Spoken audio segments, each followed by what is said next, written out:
குழந்தைக்கு heart operation சொல்லி 3 லட்சம் வேணும்னு சொல்லியிருக்காங்க.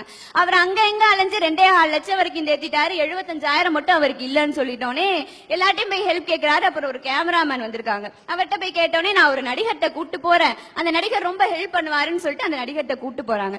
போனோடனே அவர் இருங்க கொஞ்சம் வெயிட் பண்ணுங்க, ஒரு 2-3 ஷாட் இருக்கு, நான் முடிச்சுட்டு வந்து உங்கள்ட்ட என்னன்னு பேசுறேன்னு சொன்னோடனே 2-3 மணி நேரம் கழிச்சு வந்தாராம். வந்தோடனே என்ன விஷயம் என்ன கதைன்னு சொல்லி கேட்டோடனே அவர் சொல்றாரா, ஐயா கதை சொல்ல வரல, இது மாதிரி ஒரு அசிஸ்டன்ட் டைரக்டர் இவருடைய குழந்தைக்கு வந்து ஹார்ட் ஆபரேஷனா 75,000 வேணும் உங்கள்ட்ட ஹெல்ப் கேட்டு வந்திருக்காரு.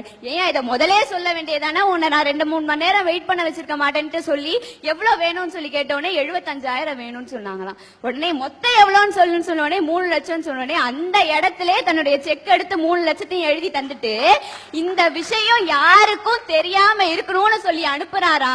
அவரு வேற யாரும் இல்ல, இன்னைக்கு தமிழ்நாடே தலைமையில தூக்கி வச்சு கொண்டாடுற தலைன்னு